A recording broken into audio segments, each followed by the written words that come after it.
제 아내 친동생은 아니지만 아내와 거의 친언니 친동생처럼 지내던 처제가 한 명 있었습니다.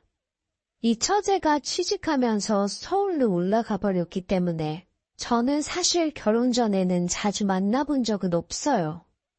결혼식 때 왔었고 그날 저한테 인사도 했다고 하는데 그때는 저는 저대로 정신이 없는 상황이니 잘 기억이 나지는 않았지요. 그러니 처음 만난 건 그보다 훨씬 더 전일이지만 제가 기억을 못했으니 첫 만남은 아니라고 치고 5년 전 그날로 거슬러 올라가면 그녀를 처음 본 그날의 기억이 아직도 생생합니다. 말한 대로 저는 처제를 기억도 못하던 상황이었고 결혼 생활 내내 아내 또한 저한테 처제에 대해 이야기를 꺼낸 적이 거의 없습니다. 개인적으로 연락을 주고받았을지라도 친한 동생한테 연락하는 건데 저한테 딱히 허락을 받고 해야 하는 건 아니잖아요? 거기에 아내는 워낙에 동네에서 모르는 사람이 없을 정도로 마당발이고 친하게 지내는 동생들이 많았기 때문에 제가 직접 만나보거나 기억에 남을 만큼 강렬한 사건이 아닌 이상 그 많은 아내의 지인들을 제가 하나하나 전부 다 기억할 방법은 따로 없었습니다. 가끔은 아내가 전에 한번 봤다고 하면서 제가 자기 지인들 잘 기억 못하는 걸 가지고 서운함을 가질 때도 있는데 솔직히 저 같은 경험 해보신 분들 많을 거예요. 자주 만나거나 같이 술이라도 한 잔 마셨다 하면 정말 기억이라도 할 텐데 지나가다가 마트에서 오랜만이라고 인사 나누고 누구라고 소개받은 사람까지 제가 다 기억을 할 수가 없으니까요. 그런데 아내는 기가 막히게도 언제 어디서 마주쳐서 언제 저한테 소개를 시켜줬는지까지 다 기억하는 겁니다. 그게 여자랑 남자랑 다른 부분이 아닌가 생각해요. 아무튼 다시 본론으로 돌아가서 처제라는 여자는 저 또한 존재 자체도 모른 채 지냈고 어디 가까운 데서 마주치는 적도 없었기 때문에 아내가 저한테도 따로 소개해준 적이 없던 여자입니다. 그러다 5년 전 어느 날 갑자기 처제라는 사람이 아내에게 연락해서 만나자고 연락을 해온 겁니다. 마침 그날은 제가 아내와 오랜만에 분위기 좀 잡으러 밖에 나와 있는 상황이었고 아내도 제 기분을 생각해서 지금 조금은 곤란하다는 식으로 대답을 했고요. 연락이 끝난 뒤에 누구냐고 물어보니 아내가 아무것도 아니라는데 얼굴 표정을 보니까 무척이나 신경이 쓰이는 것 같더라고요. 도통 데이트에 집중도 못하고 안절부절하는 게 아무래도 전화 온 사람한테 받은 연락이 조금 긴박한 사정이 있지 않을까 생각했습니다. 그래서 아내한테 무슨 일이냐고 말해보라고 물어봤어요. 아내는 예전에 정말 친자매처럼 지내던 동생이 하나 있는데 서울 올라간 뒤로 잘 지내고 있는 줄 알았는데 애가 울면서 지금 고향 내려왔다고 전화가 왔다며 저를 지금 좀 만나고 싶다는데 어떻게 해야 할지 모르겠다고 대답을 하더라고요. 아내 역시 연락 하나 없이 고향에 내려와 연락을 해온 처제의 소식에 적잖이 당황한 상황이었고 목소리가 좋지 않았으니 걱정이 되었던 겁니다. 아내한테 그렇게 신경 쓰이면 그 동생한테 가보라고 등을 떠밀어줬어요. 괜히 나 때문에 주변 사람 못 챙기지 말고 다녀오라고. 아내가 저한테 참 고마워하더라고요. 아내만 처제한테 보내놓고 저는 집으로 가려고 했는데 아내가 혹시 별것도 아닌 일일 수도 있지 않느냐면서 저보고 같이 가자고 하는 겁니다. 원래부터 이 동생이 실없는 장난을 많이 치고는 했다고. 지금은 좀 심각해 보이기는 하지만 오랜만에 놀러와서 자기한테 장난치는 걸 수도 있으니 같이 가자고 하더라고요. 그래서 아내를 따라 처제가 기다린다는 술집으로 향했습니다. 아내를 보자마자 저 멀리서 달려와 아내 품에 안기던 처제. 아내는 저한테 처제 우리 결혼식 때도 왔었는데 기억이 나냐고 물어보더라고요. 저는 당연히 기억이 안 난다고 했지요. 처제는 무슨 힘든 일이 있었는지 아내를 보자마자부터 눈물을 터뜨리더군요. 울고 있는 처제를 달래주고 일단 뭐 좀 먹으면서 이야기하자고 가게 안으로 들어갔습니다.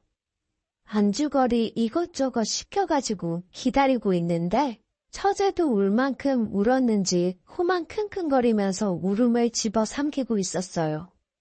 저는 정말 어색하더라고요. 별로 일면식이 있던 사람도 아니고 따지고 보면 그날 처음 본 거나 마찬가지인 사람이었으니까요. 중간에 가버리고 싶은 마음이 굴뚝 같았는데 또 저렇게 슬퍼하고 있는데 내 알바 아니라고 하고 집으로 돌아가 버리면 너무 인정벌이 없는 사람이 되는 게 아닌가 싶기도 하고. 그리고 어차피 데이트하러 나온 상황이었는데 술자리로 바뀌게 되었으니 술이나 마시다 들어가면 되겠다 싶어서 꾹 참고 자리에 남았습니다. 아무튼 처제가 제정신을 차리는 것 같으니 아내도 옆에 붙어있는 제가 신경이 쓰였는지 그제서야 처제와 저에게 서로를 소개시켜 주더라고요. 처제는 이미 제가 아내와 결혼한 사이인 사실을 알고 있었고 저만 처제가 어떤 사람인지 소개를 받은 거나 마찬가지였습니다. 첫 만남부터 눈물만 찔찔 짜고 경우가 당황스러워서 못 봤는데 아내의 소개를 받으며 처제를 조금씩 살펴봤는데 정말 예쁘더라고요. 길다란 웨이브 머릿결에 키는 160보다 조금 더 큰 것 같아 보였습니다. 그때가 늦여름이었는데 여름에 어디 안 나가고 집안에만 있었는지 피부는 그을린 곳 하나 없이 새하얗게 돼 있었어요. 급하게 내려온 것 치고는 옷도 검정색 블라우스를 입고 전체적인 건 베이지색으로 통일한 복장으로 차려입고 나온 것 같았습니다. 그 중에서도 발가락이 보이는 구두를 신고 있었는데 키가 160 정도인데도 팔다리가 시원하게 쭉쭉 뻗은 처제의 모습을 설명할 수 있는 길다란 발가락과 성의 없게 하나만 새빨갛게 칠한 발톱이 자꾸 눈에 들어오더군요. 처제가 저한테 다시 정식으로 인사할 때 저는 처제의 머리끝부터 발끝까지 훑는데 단 2초도 걸리지 않은 것 같았습니다. 처제라고 해서 아내와 나이 차이가 많이 날 거라고 생각했는데 학교 1년 선후배 사이였으니 아내와는 1살, 저와는 3살 차이밖에 나지 않는다는 걸 알게 되었습니다. 동안의 외모 때문인지 아니면 세련된 스타일 때문인지 나이보다 한참 어리게 보았기에 그녀의 나이를 알고 깜짝 놀랐습니다. 울음을 완전히 그친 처제가 저를 조금 어려워하면서 모처럼 부부끼리 데이트 나왔는데 자기가 방해한 거 아니냐면서 어려워하길래 제가 너스레를 떨면서 이렇게 이쁜 동생이 있는 줄 알았으면 진작에 좀 알고 지낼걸. 이제 와서 알게 된 게 너무 아쉽다면서 분위기를 풀어줬습니다. 원쳐도 아내 앞에서 실없는 농담을 자주 하던 저였기에 처제의 미모를 칭찬하는 저의 말이 아내에게는 평소에 하던 똑같은 농담처럼 들렸던 것 같습니다. 오히려 긴장이 있는 처제를 안심시켜주는 저의 멘트에 아내가 저한테 따지고 보면 완전 남이나 다름없는데 이렇게까지 배려해줘서 고맙다는 말을 해줬을 정도니까요. 뭐 아무튼 이런저런 이야기 나누다 식사가 나오게 되었고 식사를 시작하면서 자연스럽게 술 한두 잔씩 나누게 되었습니다. 그런데 처제가 무슨 일인지 술잔이 비는 걸 보기가 무섭게 술을 혼자서 계속해서 따라 마시더라고요.